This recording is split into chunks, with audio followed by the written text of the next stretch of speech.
हम इंसानों को पृथ्वी पर आए लाखों साल हो चुके हैं और अब हम पृथ्वी को बहुत अच्छे से समझने भी लगे हैं। एक समय ऐसा था जब दुनिया की ऑलमोस्ट पूरी आबादी यही मानती थी कि पृथ्वी चपटी है, लेकिन जैसे जैसे विज्ञान आगे बढ़ता गया वैसे वैसे ये हमारी सारी गलत धारणाएं भी खत्म होने लगी। आज हम इतने ज्यादा एडवांस हो चुके हैं कि हमेशा अपने ही ग्रह की नहीं बल्कि सूर्यमंडल में मौजूद बाकी ग्रहों की भी बहुत जानकारी है हमें। अब पृथ्वी पर रहना हम इंसानों के लिए काफी ज्यादा आसान है, क्योंकि हम यहीं पर पैदा हुए हैं और यहीं पर विकसित हुए हैं।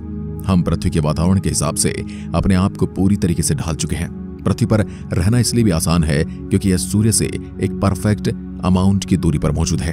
अगर पृथ्वी सूर्य से थोड़ा और नजदीक होती यहाँ का तापमान बहुत ज्यादा होता, और अगर यह थोड़ा सा दूर होती तो इसका तापमान बहुत ज्यादा कम हो जाता।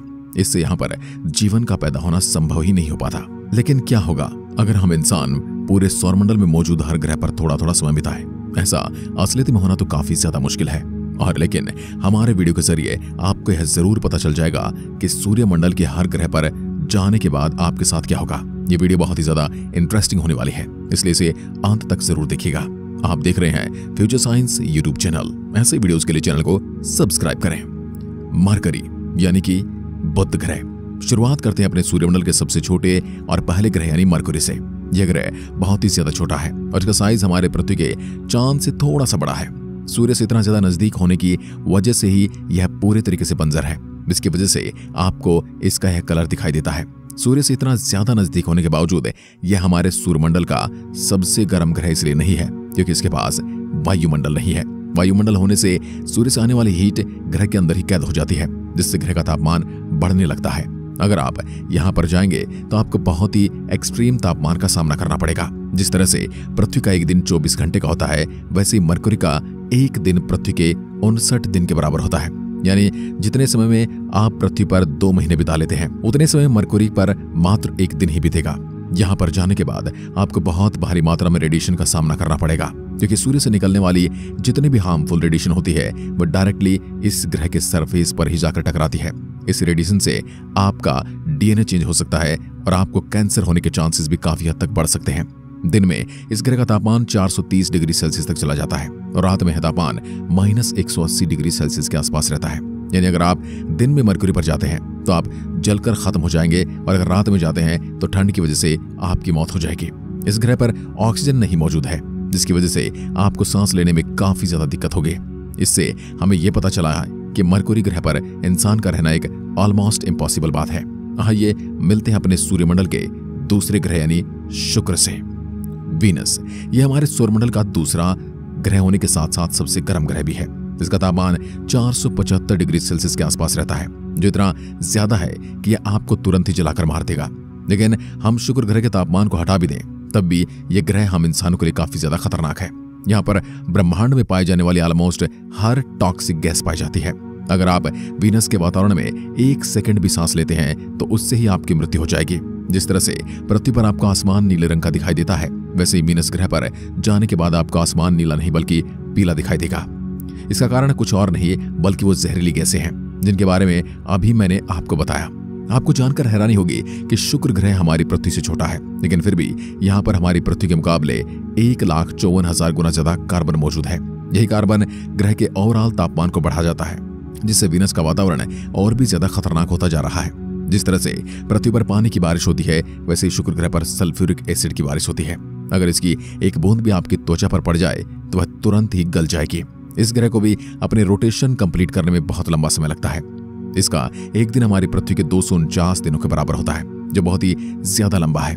इस ग्रह पर काफी ज्यादा मिशन भी किए जा चुके हैं, जिसमें से आधे से ज्यादा फेल हो चुके हैं, और जो सक्सेसफुल हुए वो भी बहुत कम घंटों के लिए ही फंक्शन कर पाए। लेकिन वैज्ञानिक ऐसा बताते हैं कि एक समय था जब शुक्र ग्रह भी बिल्कुल हमारी पृथ्वी के जैसा था।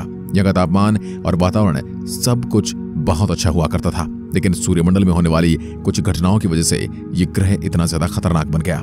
मार्स, मंगल पर जाना तो अब इंसानों के कुछ मुख्य मकसदों में से एक है।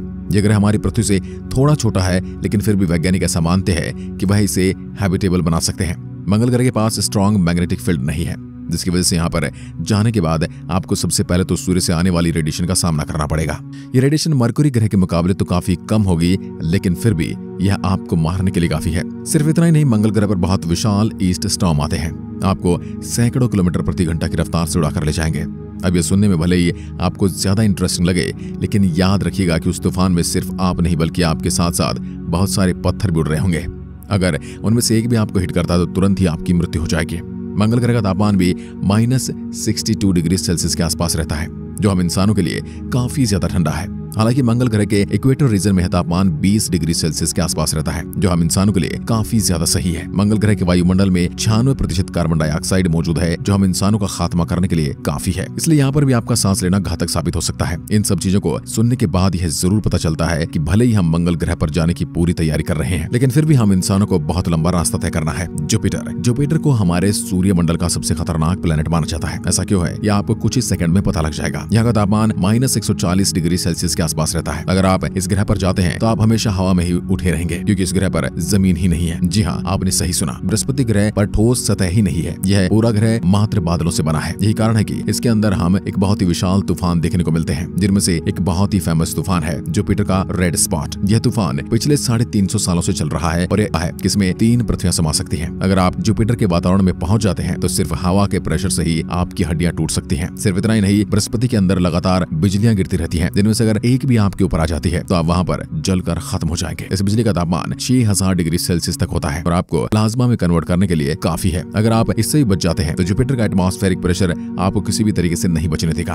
अगर आप जुपिटर के वातावरण में मात्र 692 किलोमीटर अंदर जाते हैं तो वहां का प्रेशर मरियाना ट्रेंच के प्रेशर के बराबर होगा। अगर आपको नहीं पता तो बता दूं कि यह पृथ्वी पर मौजूद सबसे डीपेस्ट पॉइंट है, जो समुद्र के अंदर मौजूद है।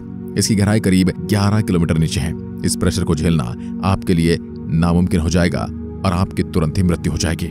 सैटर्न, शनि ग्रह हमारे सूर्यमंडल का सबसे खूबसूरत ग्रह माना जाता है, लेकिन इसके अंदर जाने के बाद आप ऐसा बिल्कुल नहीं कहेंगे। शनि ग्रह के अंदर चलने वाले तूफान आपको 1 सेकंड के अंदर ही पूरी तरीके से खत्म कर देंगे। इसका वायुमंडल हीलियम और हाइड्रोजन गैस से बना हुआ है, जो हम इंसानों के लिए इतनी ज्यादा अच्छी नहीं होती है। अगर आप शनि ग्रह के अंदर चले जाते हैं तो आपके लिए सांस लेना बहुत ही ज्यादा कठिन हो जाएगा और दम घुटने से आपकी मौत हो जाएगी। अगर आप इन सब चीजों से बच भी जाते हैं तो आप सैटर्न पर गिरने वाले पत्थरों से अपने आप को बिल्कुल भी नहीं बचा पाएंगे। इसके हैवी ग्रेविटेशनल अट्रैक्शन की वजह से बहुत सारे पत्थर इससे टकराते रहते हैं, जिनमें से अगर एक भी आपके ऊपर गिर जाता है तो वहां पर आपका अंत निश्चित है। हालांकि अगर आप अपने आप को किसी तरीके से यहाँ पर जिंदा रख पाते हैं तो आपको सूर्यमंडल के बहुत ही खूबसूरत नजारे देखने को मिलेंगे। शनि ग्रह के बहुत से चांद आपको इसके अंदर दिखाई देंगे, जो कि एक बहुत ही सुंदर नजारा होगा। यूरेनस, इस ग्रह पर सबसे ज्यादा मात्रा में हाइड्रोजन, हीलियम और मीथेन नाम की गैसें मौजूद हैं, जो इसे इसका हरा और नीला रंग देती हैं। वैज्ञानिक ऐसा बताते हैं कि इस वातावरण में जाने के बाद आपको ऐसा लगेगा जैसे कि आप बहुत सारे सड़े हुए अंडे के पहाड़ पर बैठे हुए हैं। ऐसा इसलिए क्योंकि जब यह तीनों गैस आपस में मिलती है तो कुछ ऐसी ही बदबू आती है। यूरेनस ग्रह का तापमान बहुत ज्यादा गर्म रहता है और यह पूरी तरीके से बर्फ से घिरा हुआ है, जिससे आपके लिए यहाँ पर रहना बहुत ज्यादा कठिन हो जाएगा। साथ ही में यहाँ पर सूर्य की रोशनी भी सही से नहीं पड़ती है, जिससे आपको बेसिक सनलाइट और गर्मी नहीं मिल पाएगी। हालांकि इस ग्रह से आपको सैटर्न ग्रह का एक बहुत ही अच्छा नजारा देखने को मिलेगा, जो बहुत ही सुंदर होगा। आइए बढ़ते हैं अपने सूर्यमंडल के आखिरी ग्रह यानी नेपच्यून की ओर। नेपच्यून, भले यह ग्रह देखने में ज्यादा शांत और अच्छा लगे, लेकिन ऐसा असलियत में नहीं है। नेपच्यून हमारे सूर्यमंडल का आखिरी ग्रह है और शायद उन सभी में सबसे ज्यादा मिस्टीरियस भी। वैज्ञानिकों के कैलकुलेशन के अनुसार यहाँ पर चलने वाली हवाओं की रफ्तार 2000 किलोमीटर प्रति घंटा की होती है, जो एक फाइटर जेट की रफ्तार से भी ज्यादा है। जैसे आप इस ग्रह के अंदर घुसेंगे, वैसे ही इतनी रफ्तार की वजह से आपकी मृत्यु हो जाएगी। ये तूफान सिर्फ हवाओं के नहीं बल्कि बर्फ के टुकड़ों के भी होते हैं, यानी बर्फ के टुकड़े